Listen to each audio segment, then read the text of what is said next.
Ποιο είναι το πιο αγαπημένο σου? Με το χέρι στην καρδιά. Δεν είδατε ότι έπλυνα το αυτοκίνητο? Καλημέρα.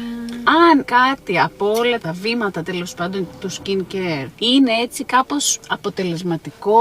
Μπράβο, εγώ θα έλεγα ότι είναι το πιο αποτελεσματικό. Είναι η ορί. Ακριβώς, τα σέρουμ. Γιατί έχουν χαμηλότερο μοριακό βάρος σε σχέση με τις κρέμες, πιστύουν καλύτερα και άρα έχουν καλύτερη απόδοση. Έχουν υπερσυμπυκνωμένες συνθέσεις, σημαντικά δραστικά συστατικά. Και σήμερα λοιπόν θα μιλήσουμε για σέρουμ. Ακριβώς. Technoskin Serum Expert. 5 σέρουμ, το κάθε ένα να έχει διαφορετική δράση, διαφορετικά συστατικά, έτσι ώστε να καλύπτει διαφορετικές ανάγκες της επιδερμίδας. Τα προϊόντα της Technoskin είναι μια σειρά δερμοκαλλυντικών προϊόντων που αναπτύχθηκε στην Ελβετία από δερματολόγους. Και όταν κάτι τέτοιο συμβαίνει, πάντα μας δημιουργεί αυτή την αίσθηση της ασφάλειας και της σιγουριάς. Πάμε να τα δούμε ένα-ένα. Πάμε. Θα πούμε ποιο